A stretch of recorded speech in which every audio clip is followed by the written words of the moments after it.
Everyone enjoys a good murder mystery, so see if you can solve this one.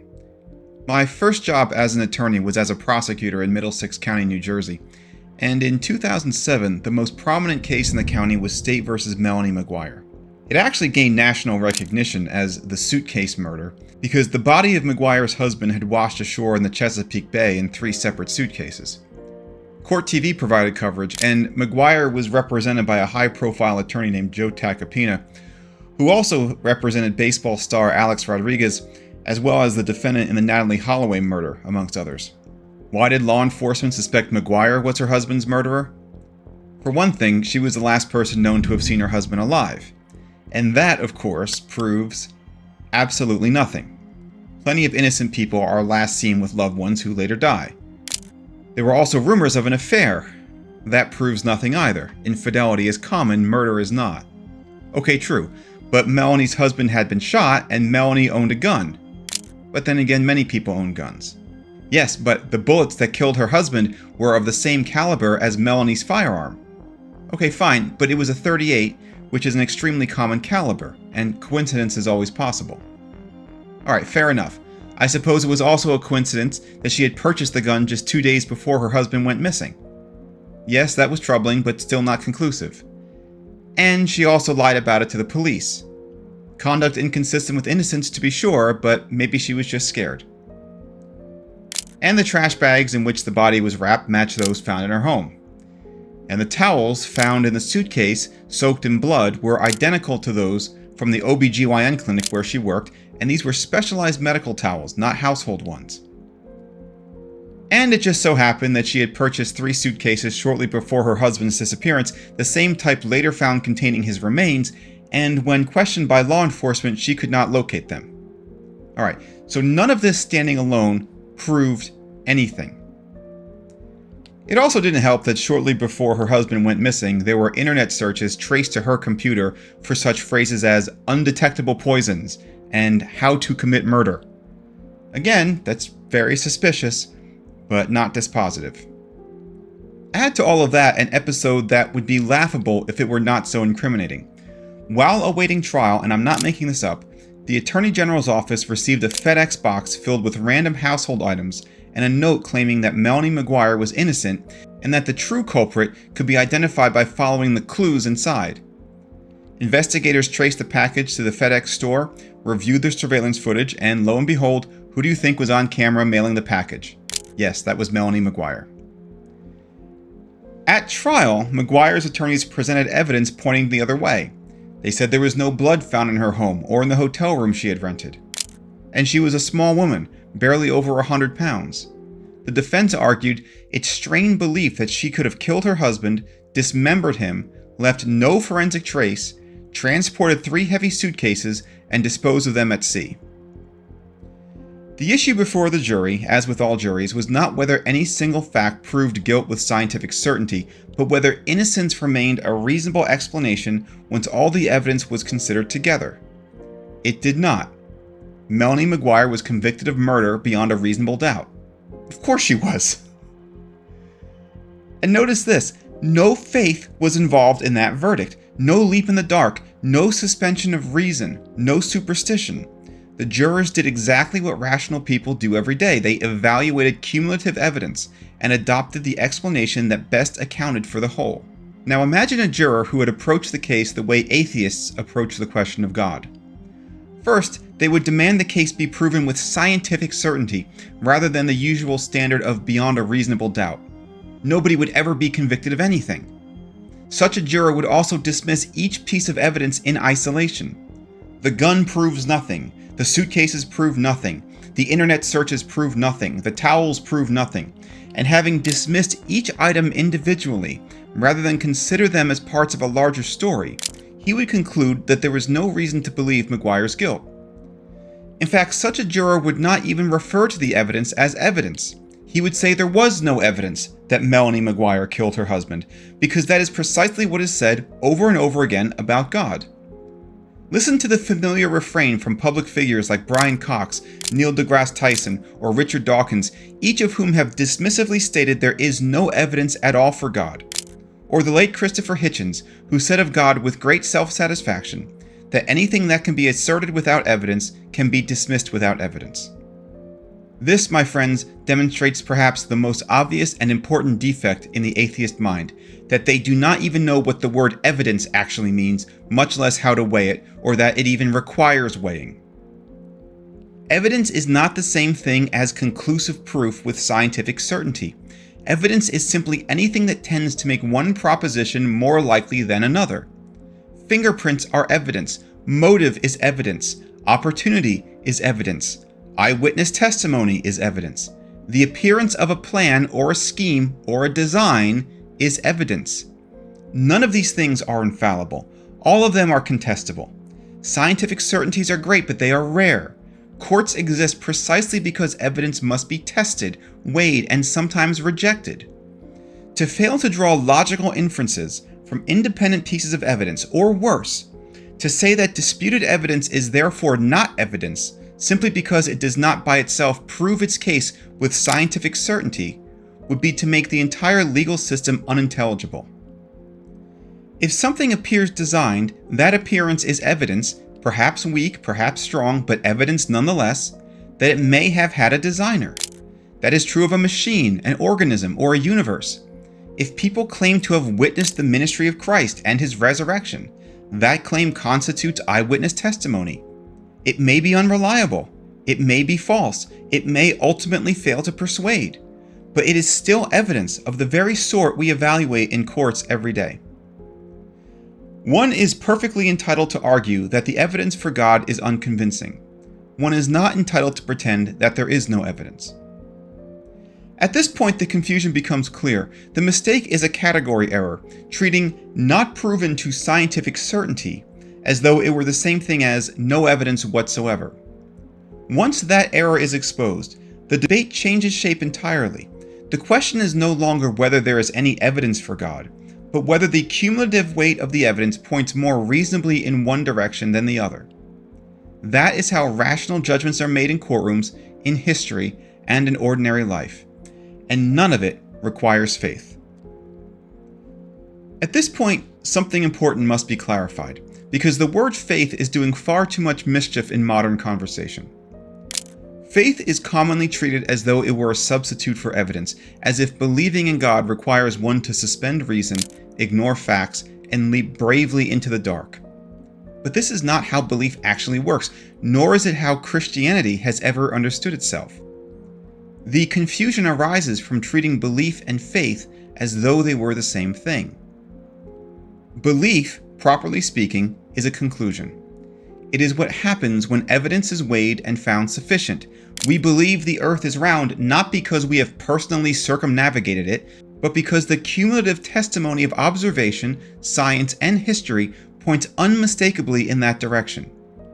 We believe Julius Caesar existed not because we have met him, but because the alternative explanation, that the evidence coherently assembled itself by accident, or that it's part of some broad conspiracy thousands of years in the making, is far less reasonable.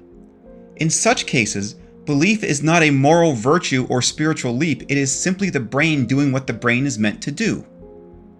Belief in God, when honestly approached, belongs in precisely this category.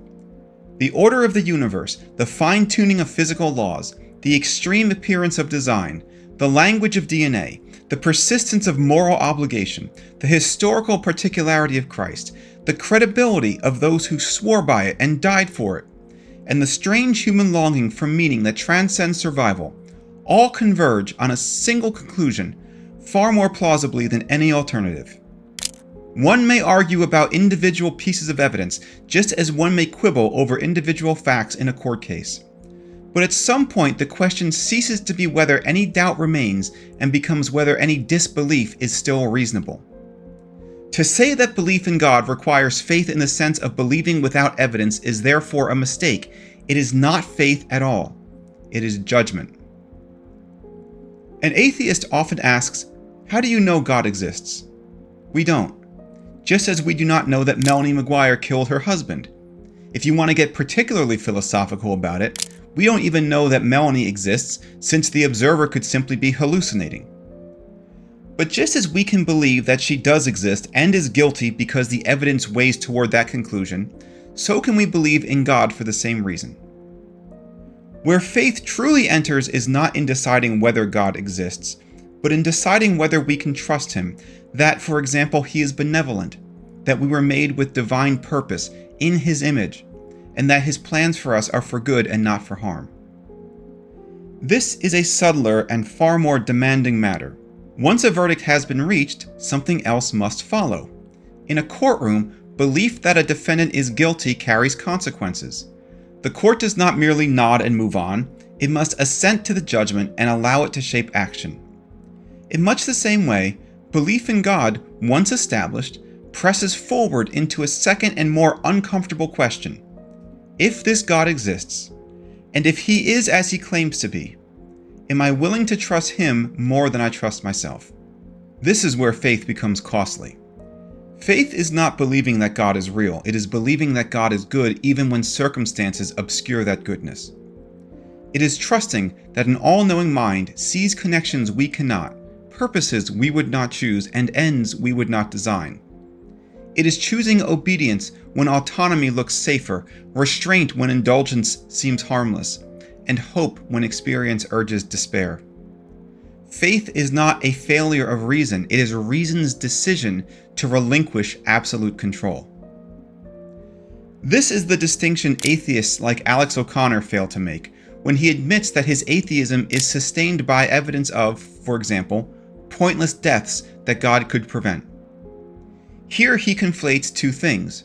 He sees God as not being all good, therefore he concludes that He does not exist. This is forehead-smacking non sequitur at its finest, and yet it often goes unchallenged. This failure of distinction helps explain why the debate between atheism and theism is so often mischaracterized. It is commonly framed as a contest between reason and faith, between evidence and superstition. In reality, both sides appeal to evidence. The disagreement lies not in whether evidence exists, but in how much weight it is allowed to carry and what conclusions one is willing to live with once it has been weighed. Faith does not begin where evidence ends. It begins where trust becomes necessary. Christianity, then, does not ask a man to stop thinking. It asks him to start thinking critically, and having done so, to then recognize that thinking does not entitle him to remain sovereign. One cannot dismiss the evidence simply because one does not like where it leads. In that sense, faith is not the opposite of reason. It is the courage to follow reason all the way to its end, and then live as though the conclusion matters. I once heard an atheist say that he does not believe in God precisely because he does not believe anything that he cannot fit into a test tube. What a silly comment. The demand for test tube certainty is not a mark of rigor. It is a misunderstanding of how human knowledge actually functions. The scientist who claims to believe only what can be experimentally verified is therefore not displaying intellectual discipline, but intellectual narrowness. His field of vision is sharply focused, but narrowly framed. He has confused a powerful method with a complete philosophy, and in doing so has turned science from something liberating into something profoundly limiting. Very few of the things we believe most firmly are proven with scientific precision. Courts rarely operate with scientific certainty. History does not. Neither does ordinary life. We make countless decisions every day without laboratory proof. We trust friends, marry spouses, raise children, make moral judgments, step out into a potentially dangerous world, and render verdicts, all without scientific confirmation. If we were limited in our thinking and our actions to only what we could confirm experimentally, we would scarcely be able to believe or do anything at all. We can know that God either does or does not exist, but neither fits inside a tube, any more so than Melanie Maguire did. Scientific methods cannot be applied to God because God, if He exists, must exist outside the universe He created, just as a software designer does not reside inside the code he writes. The programmer may interact with the program, manipulate it, and even immerse himself in limited ways, and we can see evidence of his design, but he is not contained by it. In the same way, God's handiwork may be found within the universe. His logic may be traced in its laws. His architecture may be discerned in its design. Evidence of Him may be everywhere. But God himself will not be sitting inside the cosmos waiting to be weighed and measured like a chemical compound. The problem then is not that science disproves God, but that science is insufficient for understanding him, just as it is insufficient for understanding most of the great decisions we make. That is where reason enters.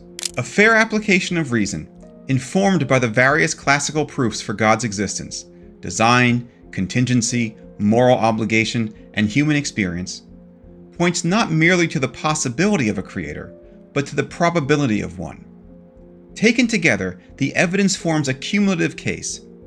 Not a mathematical demonstration, although there is some evidence for that, but something far more common and far more human, a conclusion reached by weighing the whole. One could, I suppose, end our commentary there, but considering we opened with a legal example, I would be remiss if we did not address who in this debate actually bears the burden of proof. In criminal law, the burden is high. The prosecution must prove guilt beyond a reasonable doubt because the cost of error is grave. We do not wish to condemn the innocent. In civil cases, the burden is lower. The question is simply which explanation is more likely than not. Now consider the stakes in the God question.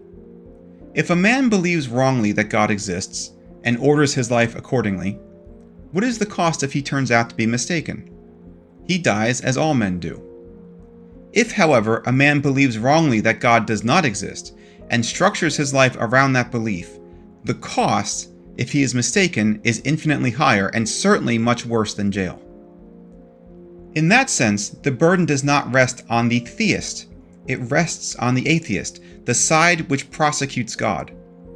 To deny God safely, one must be able to say with confidence not merely that the evidence is inconclusive, but that God does not exist beyond a reasonable doubt. That is an extraordinarily strong claim, and one that is nearly impossible to support. It is far easier to dismiss everything as mere coincidence or simply unconvincing, just as the defense attempted to do in the Maguire case. But dismissing something is not the same as explaining it. There is abundant evidence suggesting that God exists. There is almost none that positively demonstrates his absence. Atheism does not have science on its side. It merely demands the impossible of the other side, which is to prove its case with scientific certainty, even though the burden is its own. A final word before we conclude. Notice that I have not attempted here to catalog the specific evidences for God's existence in detail. Others have done that work, and it's easy enough to find. But there is one form of evidence that no Christian should ever neglect, and which no atheist can easily dismiss.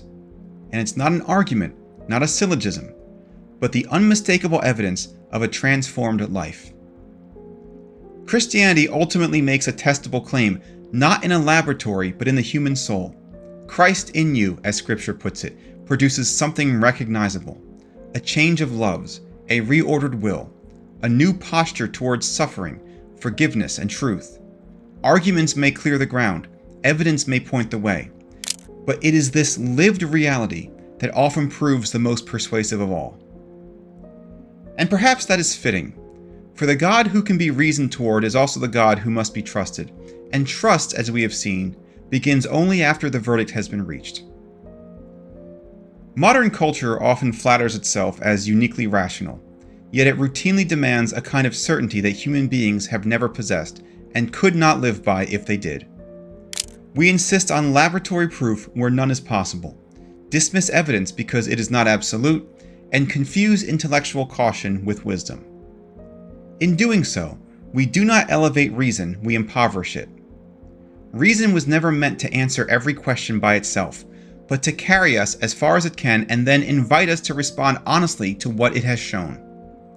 When reason is allowed to do its full work, it does not end in superstition or despair, but in recognition that the universe is not self-explanatory, that meaning is not accidental, and that trust is not the enemy of thought, but its natural successor. Long before modern debates about science and faith, Scripture assumed precisely this posture, that what can be known has been made plain, that reasons can and should be given, and that the real question is not whether light exists, but whether we are willing to walk by it. Faith in that sense is not blindness, it is obedience to sight. Thanks for watching.